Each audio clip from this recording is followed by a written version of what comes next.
ಹೆಚ್ಚಿಸಿದಾಗ ದೇಹದಲ್ಲಿರುವ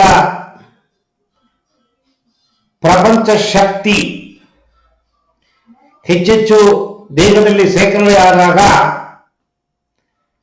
ಆತ್ಮಬಲ, ಆತ್ಮಶಕ್ತಿ, ಆರ ಪ್ರಭಾವಳಿ ಹೆಚ್ಚಾಗುತ್ತೆ. ಎಲ್ಲರೂ ಒಂದು ಅನುಮಾನ, ನನ್ನ ದೇಹದ ಶಕ್ತಿಯನ್ನು ನಾನು ಬೇರೆಯವರಿಗೆ ಕೊಟ್ಟುಬಿಟ್ರೆ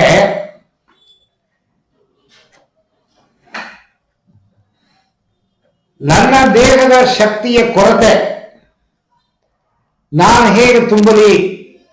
ಇದು ಪ್ರಶ್ನೆ. ಬಾವಿಯಲ್ಲಿ ನೀರನ್ನ ಎರಚಿದಾಗ ಆ ನೀರು ಖಾಲಿಯಾಗಿ ಭೂಮಿ ಕಾಣಲ್ಲ. ಎಷ್ಟು ನೀರು ತೆಗಿತೀರಿ ಅಷ್ಟು ನೀರು ತುಂಬತ್ತೆ. Same concept. ಎನರ್ಜಿ ಖರ್ಚಾದಷ್ಟು ಎನರ್ಜಿ ನಿಮಗೆ ಉಕ್ಕತ್ತೆ. ಎಷ್ಟು ಎನರ್ಜಿ ಕೊಡ್ತೀರಿ ಅಷ್ಟು ಎನರ್ಜಿ ಉಕ್ಕತ್ತೆ. ರಕ್ತವನ್ನು ದಾನ ಮಾಡ್ತೀವಿ. ರಕ್ತ ದಾನ ಮಾಡಿದ ತಕ್ಷಣ ನಮ್ಮ ಪ್ರಾಣ ಹೋಗಲ್ಲ, ತಿರುಗಿ ಹೊಸದಾಗಿ ರಕ್ತ ಹುಟ್ಟುತ್ತೆ. ಹಾಗೆಯೇ ನಿಮ್ಮ ಆರೋಗ್ಯ ಕಾಪಾಡಲು, ಶಕ್ತಿ ಹರಿದು ಉಕ್ಕಲು ದೇಹದಲ್ಲಿರುವ ಎನರ್ಜಿಯನ್ನು ಬೇರೆಯವರಿಗೆ ಕೊಡಬೇಕು. ಪ್ರತಿಯೊಂದು ಮನೆಯಲ್ಲೂ UPS ಇಟ್ಕೊಂಡಿರ್ತೀವಿ, ಒಂದು ಬ್ಯಾಟ್ರಿ ಇರುತ್ತೆ,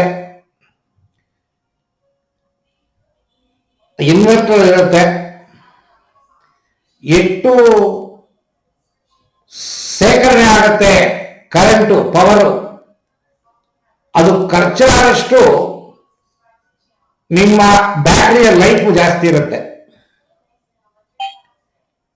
ಬ್ಯಾಟ್ರಿಯಿಂದ ಕರೆಂಟ್ ಅನ್ನು ತಗೊಂಡು ಸೇಕರಣೆ ಮಾಡಿ ಸ್ಟೋರ್ ಮಾಡಿಟ್ಕೊಂಡು ಕರೆಂಟ್ ಹೋದಾಗ ನಮಗೆ ಅದು ಕೊಡುತ್ತೆ 3 ಗಂಟೆ 4 ಗಂಟೆ ಕಾಲ.